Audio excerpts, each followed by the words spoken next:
बोलो जयकारा, बोल मेरे श्री गुरु महाराज की जय।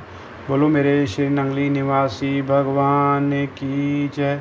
बोलो मेरे दयालु श्री परमहंस दयाल जी महाराज की जय। बोल मेरे श्री निजातम भगवान की जय। बोलो मेरे श्री प्रेम भगवान की जय। श्री निजातम बोध का 11वें दिन का पाठ। इसका शीर्षक है गुरु के लक्षण। व्याकरण शास्त्र की प्रक्रिया अनुसार जो धर्म का उपदेश दे, अज्ञान रूपी तम का विनाश कर, ज्ञान रूपी ज्योति से जो प्रकाश करे, देव गंधर्व आदि से जो स्तुत हो, उन्हीं साक्षात देव की संज्ञा गुरु है। सर्व वेदांत सिद्धांत सार संग्रह में भगवान श्री शंकराचार्य जी भी अपने स्वर्णाक्षरों में गुरु शब्द का लक्षण अंकित करते हैं। अविद्या, अपने आपका अज्ञान, यही हृदय की गांठ है और यही बंधन है। इस अज्ञान रूपी गांठ को खोलकर मुक्त करने में जो समर्थ है, उसी परम समर्थ को विद्वान गुरु शब्द से शोभित किया करते हैं। शिष्य के अज्ञान को दूर कर जो निजातम बोध करा सके, वही सच्चा गुरु है। गुरु शब्द में प्रत्येक अक्षर के अर्थ इस तरह से है: गु से सिद्धिदाता, र से पाप नाशक, उ से शंभु या परमात्मा, अथवा गु से ज्ञान, रु से तत्व प्रकाशक, अर्थात तत्व ज्ञान को प्रकट कर शिव या परमात्मा के साथ अभिन्न करा देने वाला ही गुरु होता है। गुरु से बढ़कर कोई तत्व नहीं है। प्रिय पाठकों, वस्तुतः गुरु तत्व किसी कलम का मोहताज नहीं है। परमात्मा के समान गुरु के लक्षण भी अनिर्वचनीय हैं और अलौकिक पुरुषों के लिए लक्षणों की जरूरत भी नहीं होती। तो भी लोक व्यवहार की दृष्टि से शास्त्रों में गुरु के स्वरूप का निरूपण मिलता है, क्योंकि गुरु के स्वरूप अर्थात सद्गुरु, सद्भाव और सत्कर्म को देखकर ही साधक अपने जीवन का निर्माण करता है। यहाँ तक गुरु तत्व का निरूपण किया, अब भक्ति तत्व का निरूपण करते हैं। भक्ति ही मोक्ष का कारण है। परमात्मा भक्ति के अधीन है। विवेक चूड़ामणि में बताया गया है कि मोक्ष प्राप्ति के लायक सब साधनों में भक्ति ही सर्वोच्च साधन है। अपने स्वरूप का अनुसंधान करना ही भक्ति का लक्षण है, अर्थात वह प्रक्रिया जिससे निजातम बोध हो, भक्ति कहलाती है। मनुष्य मात्र के अंदर सुकृतित एक व्यापक तत्व विद्यमान है, जिसे हम शब्दों में स्नेह कहते हैं। यह स्नेह ही संबंधानुसार अनुग्रह, प्रेम और भक्ति का स्वरूप पाता है। आयु, गुण और योग्यता आदि के कारण अपने से कम मनुष्य में जो इस स्नेह की वृत्ति का संचार होता है, वह अनुग्रह कहलाता है। और अपनी बराबरी के मित्र आदि में जो स्नेह का संचार होता है, वह प्रेम नाम से प्रसिद्ध होता है। और अपने श्रेष्ठ माता पिता, देवता, गुरु आदि के पास विनय, श्रद्धा एवं सदाचार आदि अलंकारों से मंडित हुआ वह स्नेह प्रकट हो, तो इसे शास्त्रीय शब्दों में भक्ति कहते हैं।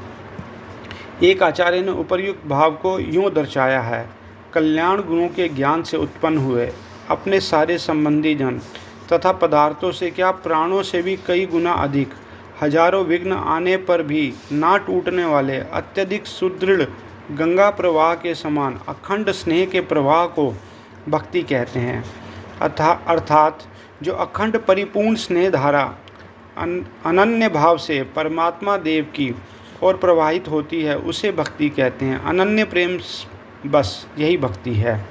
वस्त्र, आभूषण और स्त्री पुत्र आदि में जो स्नेह धारा है, वह घटती बढ़ती रहती है, अतएव अनित्य है। परंतु जिस तत्व में नित्य अखंड रहती है, वह भक्ति है। पाठकगण समझ गए होंगे कि अनन्य प्रेम ही भक्ति है। गुरु भक्ति अर्थात गुरु में अनन्य प्रेम। गुरु भक्ति रहस्य इस पद का रहस्य है: गुरु के अनन्य प्रेम में अपनी सत्ता को समाप्त कर देना, अपनी हस्ती को खत्म कर देना। श्री सद्गुरुदेव के अनन्य प्रेम में अपने को, अपने परिवार को, अपने सर्वस्व को सच्चे हृदय से न्यौछावर करके हरदम श्री सद्गुरुदेव के प्रेम में मतवाले रहने वाले प्रातः स्मरणीय परम पूज्य स्वनाम धन्य ब्रह्मलीन श्री 108 स्वामी निजात्मानंद जी महाराज का गुरु प्रेम में जीवन ही विज्ञ पाठकों को गुरु भक्ति के सच्चे रहस्य को समझने में प्रत्यक्ष प्रमाण है। अगला शीर्षक है उत्तम भक्ति।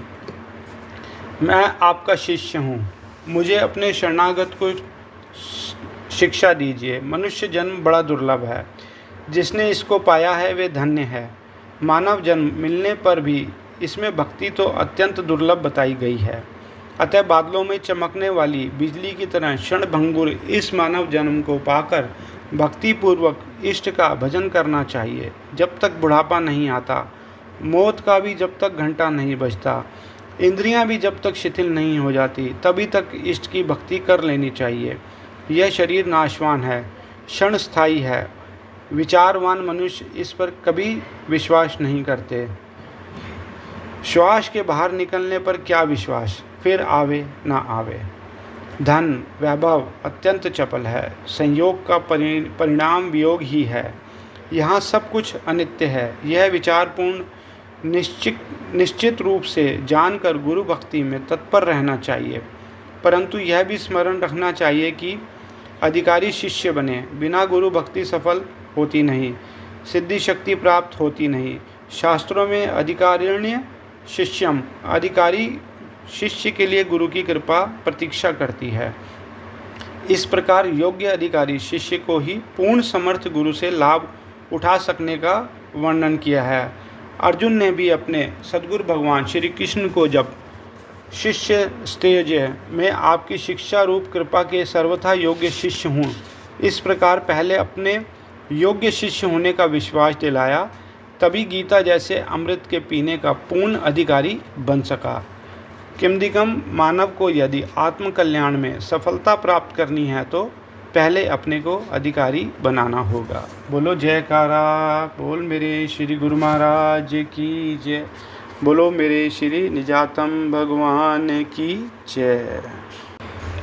बोलो जयकारा, बोल मेरे श्री गुरु महाराज की जय, बोलो मेरे श्री नंगली निवासी भगवान की जय।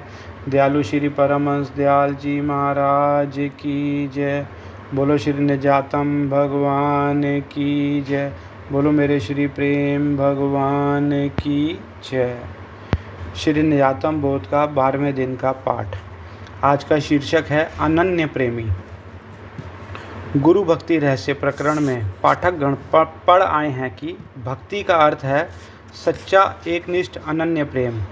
तो सद्गुरु का अधिकारी योग्य शिष्य बनने के लिए अनन्य एकनिष्ठ सच्चा प्रेमी बनना होगा। बिना इसके योग्य अधिकारी बनना कठिन है। बात भी ठीक है, जब तक अनन्य प्रेम सद्गुरु के चरणों में शिष्य प्रकट नहीं करेगा, तब तक श्री सद्गुरुदेव उसे एकमात्र कल्याण का साधन आत्मज्ञान कैसे देंगे।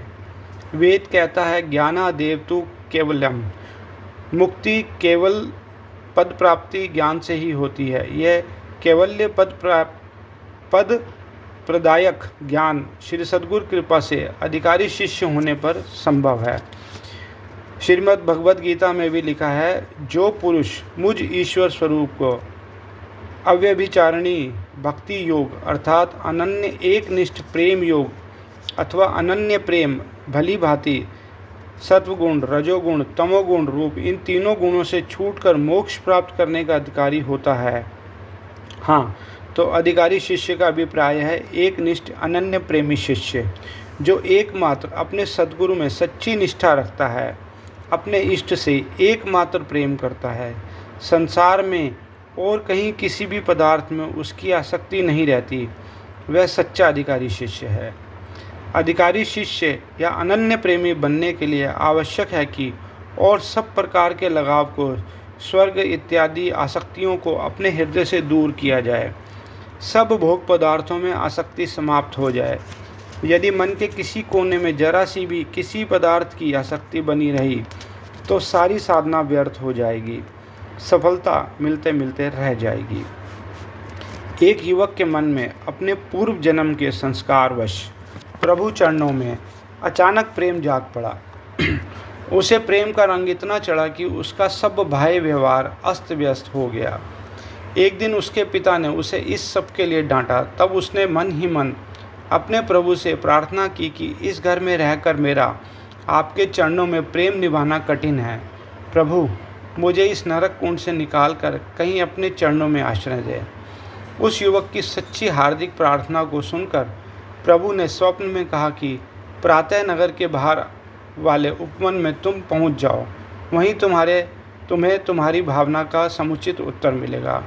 युवक इस स्वप्नादेश से प्रसन्न हुआ। प्रातः 4 बजे ही नहा धोकर प्रेम मग्न जब जाने लगा, तभी उसके मन में विचार आया कि बाहर बगीचे में ना जाने कितनी देर लगे, इसलिए चाय पीने के लिए एक दोन्नी जेब में रख ली जाए। वह बगीचे में पहुंचा और घंटों प्रतीक्षा करता रहा, परंतु उसे दर्शन नहीं हुआ। वापिस आया और उसी तरह मन में प्रेम की तड़प लिए विलास करता हुआ पड़ा रहा। रात्रि को किसी समय उसके इष्ट उसे ध्यान में मिले। उसने तुरंत शिकायत की, भगवान, वायदे के बड़े झूठे हो, मुझे बुलाकर आप आना ही भूल गए। प्रभु, यह प्रीत की रीति नहीं है। तब प्रभु प्रियतम ने हंसते हंसते कहा, मेरे आने की वहाँ क्या आवश्यकता थी? तुझे तो मेरे मिलन से पहले चाय के मिलने की फिक्र थी। तूने चाय मिलने का पहले प्रबंध किया, मेरे मिलने का नहीं। सो जब तक तुम चाय और मेरे में एक को नहीं चुन लोगे, तब तक दर्शनों के अधिकारी नहीं होगे। सत्य है, प्रेम गली अति सांकरी, तामे दो न समाए। या तो अपने हृदय में चाय रखोगे या मेरी चाह। अनन्यता, एक निष्ठता तभी आवेगी जब एक ही चाह की तड़पती हुई चाह रहेगी। जैसा कि महापुरुषों ने भी कहा है, चाह गई चिंता मिटी, मनवा बेपरवाह। जिसको कुछ ना चाहिए सो ही शहंशाह। चाह चूड़ी चमियारनी, अति नीचन ते नीच।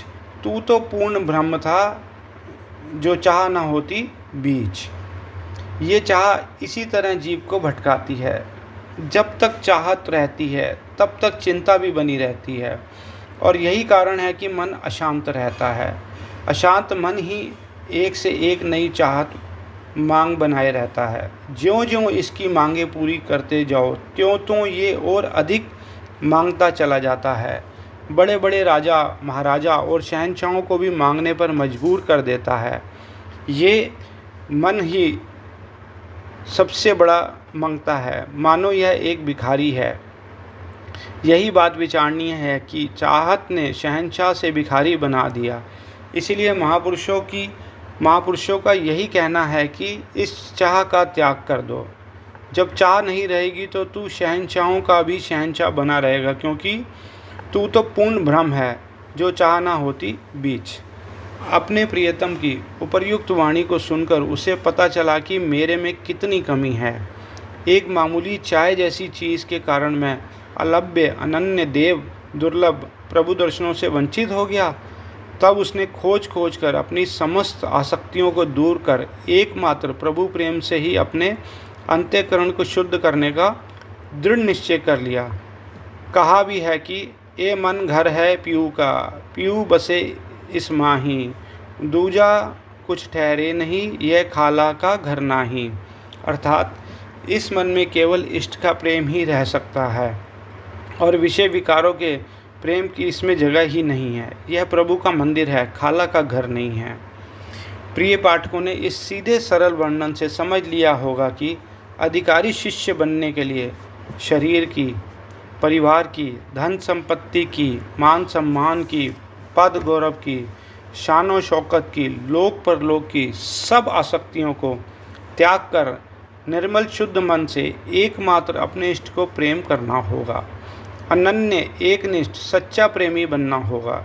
यदि हम अधिकारी शिष्य अनन्य प्रेमी बनेंगे तो श्री सद्गुरुदेव भी अपने कृपा प्रसाद से हमें निहाल करेंगे।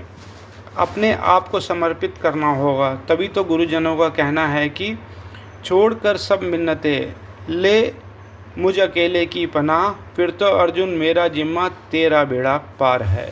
बोलो जयकारा, बोल मेरे श्री गुरु महाराज की जय। बोलो मेरे शिर निजातम भगवान की जय।